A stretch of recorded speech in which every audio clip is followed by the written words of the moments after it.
Losing a finger is unbelievably painful. It's like you have this need to try and move it, to flex, but all it does is burn your exposed nerves. It shoots this white-hot lightning kind of pain straight through your arm with every heartbeat.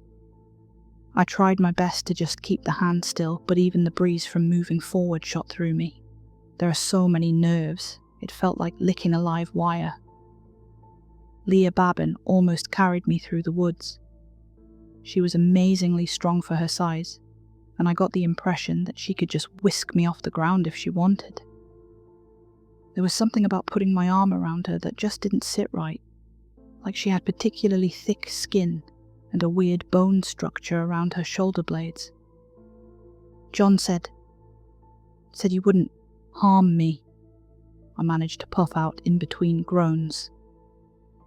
Well, smiled Leah, I said we'd try. I also said if my dear brother couldn't stop himself, I'd bite his head off. I recalled John mentioning that, but I thought it was a figure of speech. But considering what I'd just heard and the amount of blood dripping from her jaw, I was considering that it might be more literal than I'd anticipated. I was rushed back. Leah helped me up the stairs, into my apartment, and started to boil towels. She brought a first aid kit from the supply closet. I got the impression that she'd handled wounds like this before, but I was too panicked to think about it. Her confidence was all I needed. She kept reassuring me that things would be fine, that I just had to wait and trust her. What choice did I have? Roughly 30 minutes after we got back, Uncle John came bursting through the door. Without skipping a beat, he pushed Leah away from me. When she stepped forward with a fresh towel, he grabbed her by the throat. I got up and backed into a corner. "What did I say?" John screamed. "Is this what we agreed on, for you to have my family fucking mutilated?" "It's just a finger, John. And besides, I don't know where he got the knife from. It seemingly just appeared in his hand as he pushed it up against her throat. I saw a trickle of blood. No more, he growled. No more smirking. No more bullshit. You broke our deal, and you're on my shit list. Roy paid the price. You honestly think that'll trick me?" John laughed.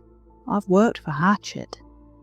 I've read your goddamn Galapagos file, and if I see a single one of you in the same fucking hallway as either of us, I'm cooking you and your fucking eggs in hydrochloric acid." Leah stopped smiling. A darkness sunk over her face as she locked eyes with John. "You heard me." "I know," John grinned. Something he said struck a nerve, and Leah could tell this wasn't the time to put on the charm. This was serious.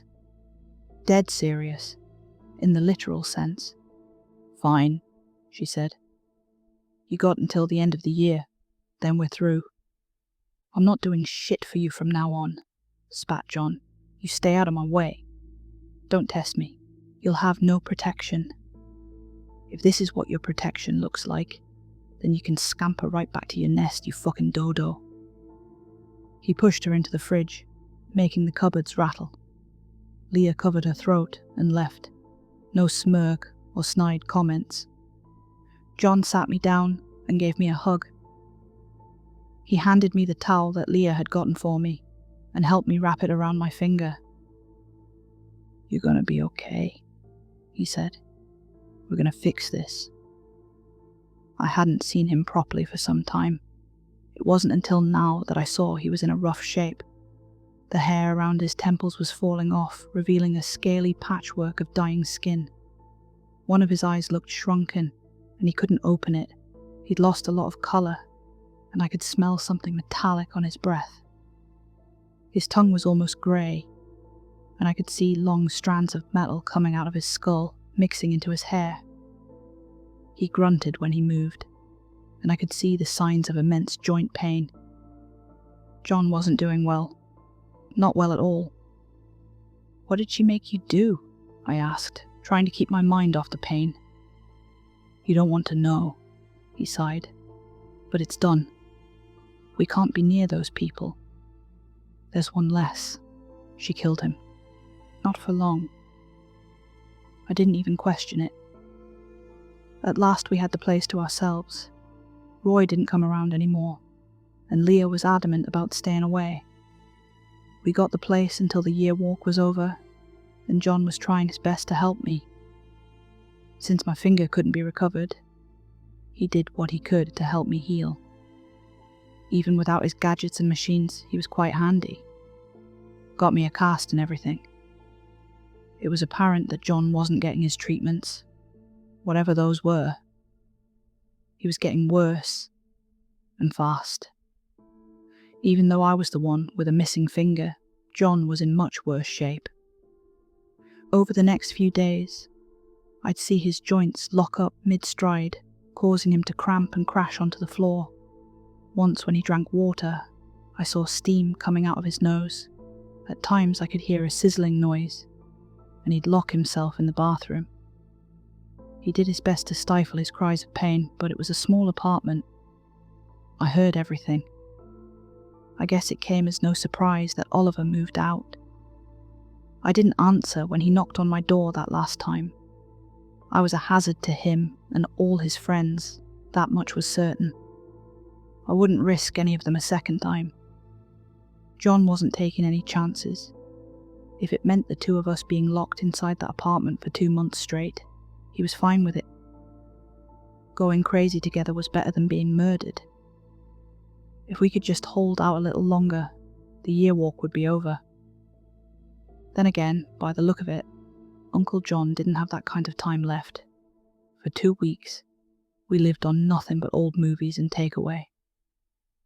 John slept on the couch, while I got the bed. He made all arrangements on our single phone, not taking any chances by bringing in more devices than necessary. By now, I could see why John was quirky. He knew about the dangers that roamed out there. No wonder he made his own stuff and isolated himself. It must have taken him years to get to a point where he could sleep at night. I could tell John was getting worse, but he refused to talk about it. He couldn't open his one eye, and when he tried, I could hear some kind of mechanical whir. Sometimes when he coughed, I could hear a metallic reverb. Some days he'd just stay on the couch, unable to move. Not just like in hurting too much to move, but in the literal sense that he couldn't. By mid-November, it was clear that John wasn't going to make it much longer. He didn't sleep, eat, or drink. He could barely move, even though he usually did so less than other people. Now he wasn't doing it at all. His breathing was forced, and he'd stopped talking.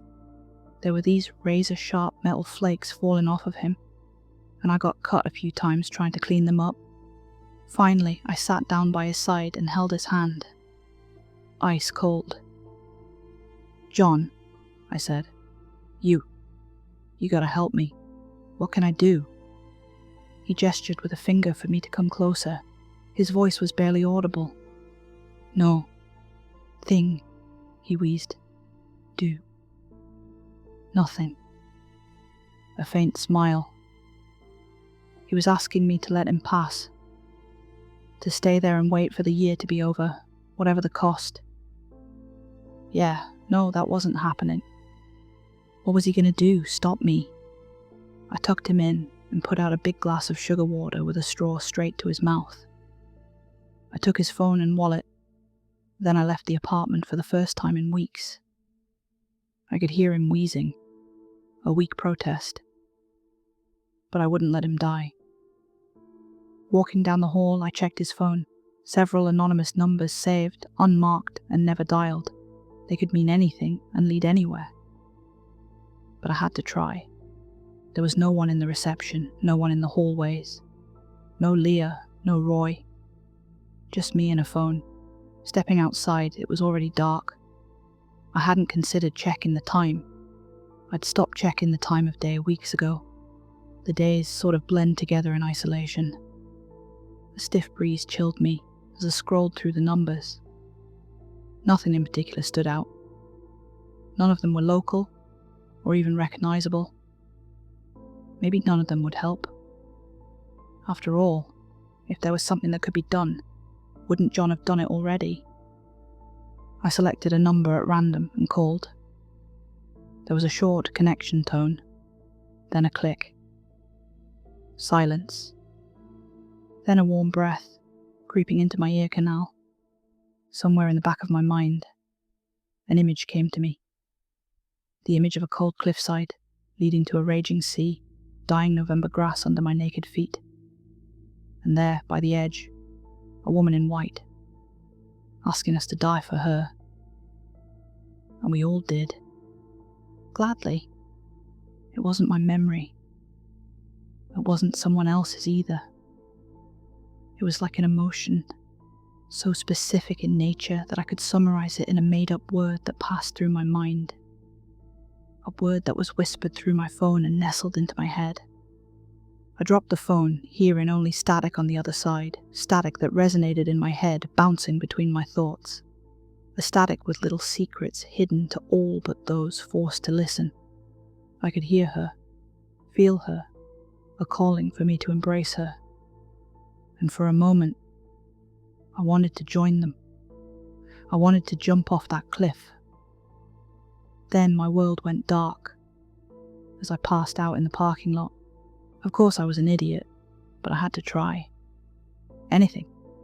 Seeing John like that broke my heart. But waking up without the slightest idea of where you are, or how long you've been there, is something you never get used to. It is one of the most disorienting things you can experience, and this was nothing short of a nightmare. Kill me, something whispered. Kill me, please. I woke up. I thought I'd gone blind. I blinked and blinked, but the room stayed dark. Damp, moist ground, thick stone walls choking all sound. My hands shackled to the wall and my legs tied together. I could hear rattling chains. Please, kill me, please. A second voice. Coarse. Old. Kill me. Please, please. A third. I must have laid there for an hour or so, my head still spinning. Felt like vertigo, like standing at the edge of a cliff. I cursed myself. I'd been so close to finishing this whole year, and this might be where it all came to an end. Taken into some underground madhouse and left to die. I must have laid there for hours. Then, a gasp. A group of people gasping all at once. Yes, they gasped. Yes, we will. Then, she will kill us. Yes, yes. The door swung open, blinding me. I could make out vague silhouettes of people, naked men and women, young and old, covered in gashes, boils and dirt, all with the biggest smiles on their faces. Even there, blinded by the sudden light, I could see their pupils growing large with excitement. They started grabbing me, tearing at the chains, shaking hands, holding me with the strength of a primate. Take him, yes. Yes, yes. I tried to stay upright and walk on my own, but they were so eager to pull me along that they almost carried me. 6 of them in total. But I could see more coming around. I'd been locked in a root cellar in the middle of nowhere, and they dragged me outside into the November sun. At first I thought I was in a cornfield, but the colour was off. My eyes had trouble adjusting. I could see more of them, at least 20. Some wore masks muffling their voices. Others chirped, some croaked. One guy looked like he wore a boar mask, but it seemed so real that he might as well have been an upright animal. I could see them holding up cell phones. One of them held up a speaker. One held up a laptop. In the fields around us, I could see poles with speakers attached. Not a single power cable, but they were humming still. I felt like a lamb pushed to slaughter. Considering I was a Yearwalker, it might not be far from the truth. Maybe they were looking to kill me, to give me to whatever leader they worshipped. A free wish for whatever being could break me. They held me down to the ground, pushing my face into the mud. And there she was, the woman in white. She was about 6 feet tall, and dressed in this luminescent white, matching her impossible skin tone. She held out her hands, as if to embrace me, but nothing came of it. Then there was her face. A jumbled mess of moving cartilage, muscle, and exposed flesh. Not a single discernible tooth, eye, or facial structure. Just this mess, moving all on its own. A den of vipers. She spoke. Not through her mouth, but through every electronic device in the field, every unpowered speaker, every cell phone, all of it. You appear before the Blameless. An excited rattle shook the field, not just from the followers, but the field itself, shaking in response. On the end of your path, I will cease your suffering, and with your end, I will bring that of others. She turned towards her followers. Soon, children, a blessing. A chorus of pleas, bursting static, these broken and beaten madmen, begging for their idol to kill them, and she would not indulge. Instead, she laughed. Something in me remembered that laugh, as if I'd heard it before. It was the same kind of feeling you get when you look at a branch, not sure if it is a snake or not. That terrible, sinking unease. My eyes cleared as I looked around. This wasn't just any field. It was all sunflowers. Blue ones. Return him, she spoke. Prepare the pacifier. Her voice came from everywhere. The field of blue sunflowers shivered and shook from her command. These dry plants, falling apart at the slightest motion, still couldn't help themselves, and neither could the madmen. They dragged me back to the root cellar, locking me in this completely black room. Nothing but stone walls and a damp floor. I could hear them outside, praying. For death, for her, for some nonsense I couldn't even understand. And every now and then, I could hear her voice in the distance, resonating through whatever electronics these people had gathered. And the ground shivered every time. I tried to get out of my shackles, to fight back, to do something. But as day turned to night, only glimpses of light would come and go as they opened the door to throw me something barely edible, and a plastic water bottle. Whatever the pacifier was, it took time to prepare. Days. Every time that door opened, I winced. I imagined them dragging me out to be sacrificed or lobotomizing me. I imagined them opening my ribcage and eating my heart. I could see their faces in my mind's eye, frantic, unblinking, and ecstatic. But as one day turned to several, it didn't seem like they were eager to kill me. I've thought a lot about this since. I believe that whoever kills the Yearwalker doesn't just get a wish fulfilled, they take their place. Meaning they, too, can be hunted and killed. So what was happening here was, most likely not mercy, but waiting for the year to come closer to an end, so that my killer would have no competition. And it got me thinking, what if that had been the strategy of others? There had been several people who'd helped me. How could I trust that their true motive wasn't just to keep me alive long enough to take me out later? Maybe that was the plan. Maybe I was truly alone. At the very least it felt that way, lying on the dirty floor for days on end, crying in the dark. Time passes differently in a place like that. Night and day were an illusion. I kept drifting in and out of sleep, swaying from exhausted to wide awake, within what seemed like minutes. Sometimes my imagination would run so wild that I'd trick myself into a hysterical panic. It might have been weeks, but if I'm honest, I think it was, at most, a couple of days. One night, as I twisted and turned, I noticed one of my shackles bending differently when I put it at a certain angle. Using a rock and pushing at it, I managed to widen a gap big enough to slip my hands through. From there, I could untie my legs. But that was it. How the hell do you get away from a place like that? There were always half a dozen people outside, waiting for me to do something stupid. Was escape even an option? The next time the door would open, I'd be ready.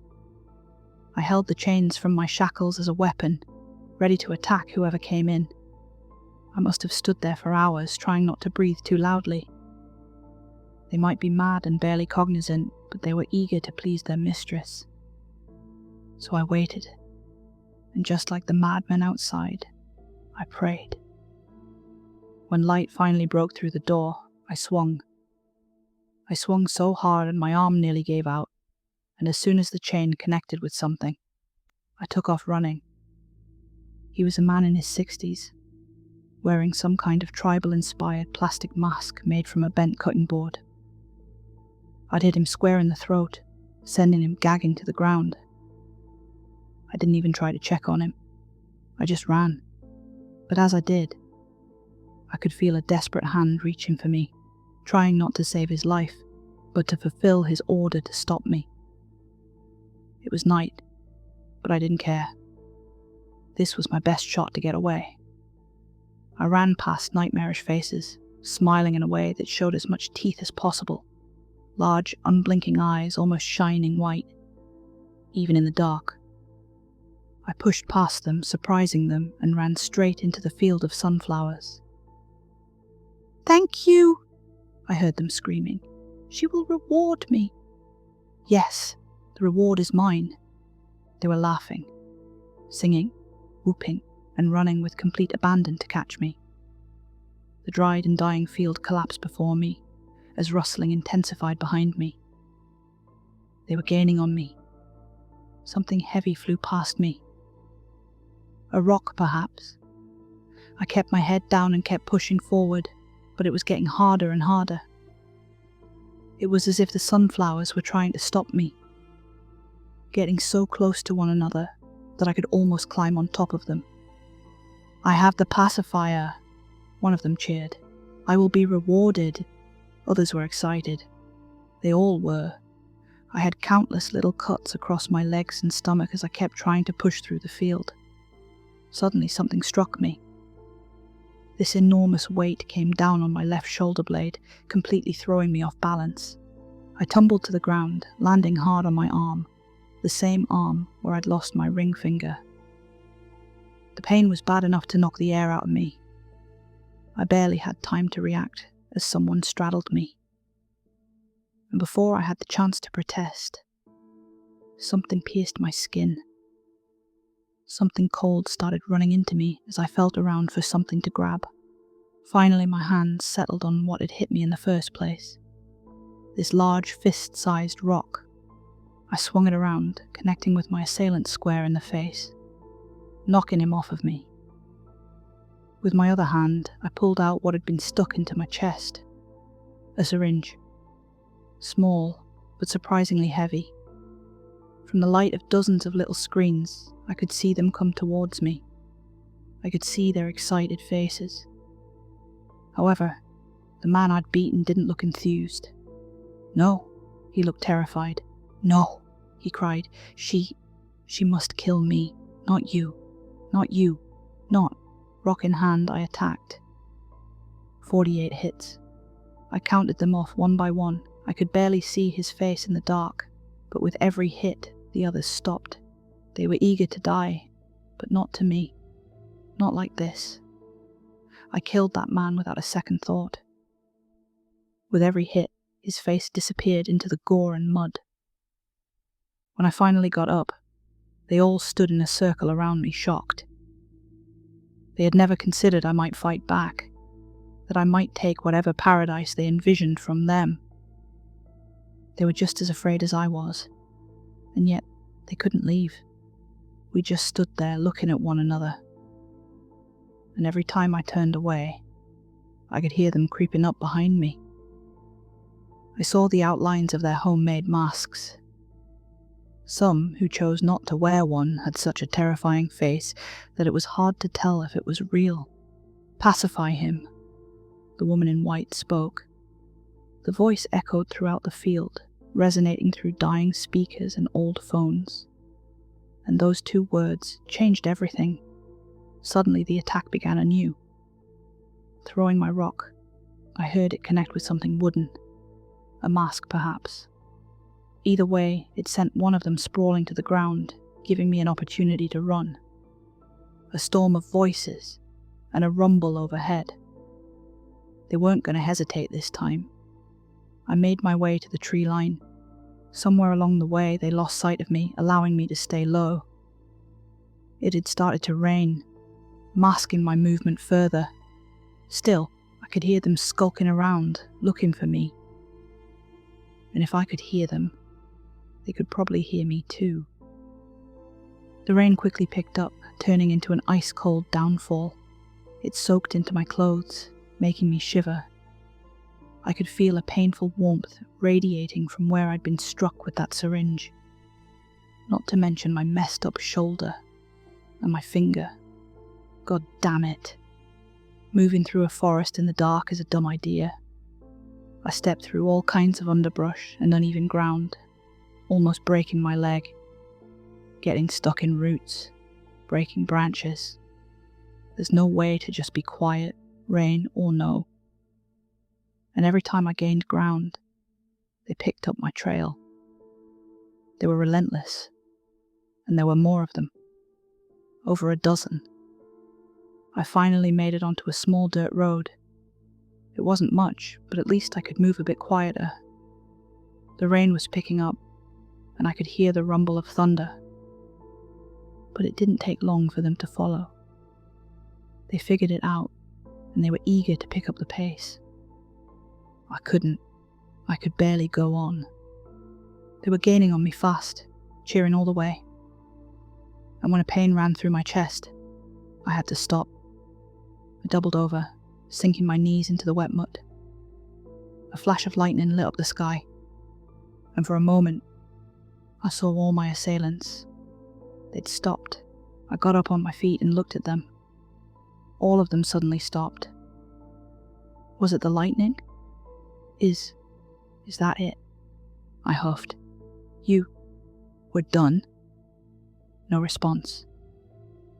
They just stared at me. Fuck you, I spat. But from behind me, further down the road, I heard a choking sound. In another flash of lightning, I saw her. A grey hoodie and a black pixie haircut. The escapee from the Hatchet base. And there she stood, drinking the rain. We were on Hatchet ground. What happened next was fast. They came out of the woods, rain drinkers and madmen, wrestling to the death in the downpour. I just stood there, watching chaos unfold around me. Masks breaking, throats trying to inhale the rain, choking, punching, kicking, strangling. It was brutal, and I had no intention of staying. As I turned to run, I came face to face with the woman with the black pixie haircut. She put a single hand on my shoulder and tilted her head down to look at me. Our eyes met. She leaned in and tried to clear her throat. On the first try, nothing happened. But on the second, I could make out 2 words. Thank John. With her permission, I limped away. Hours passed, and so did my shivers. I felt this incredible warmth emanating from my chest. I wasn't tired, hungry, or thirsty anymore. I was just decent. I could do this. Or maybe I couldn't. Maybe whatever they'd shot into me just wanted me to think I was okay. Either way, I kept walking. I followed the small roads. I followed the highway. I kept going in a daze until early morning turned to afternoon. I had no idea how long I'd been gone. For a short while, I could see my breath. But I wasn't cold. I was soaking wet and wounded, but I still felt okay. That worried me. At some point, I started to recognize the area. I turned off to a side road, followed it, and realized where I was. I was just minutes away from where Evan's house had been. From there I could make my way back to town. I knew the way by heart. By now my legs were on autopilot, and minutes later I walked past the driveway to Evan's yard and saw, to my great surprise, that the house had returned.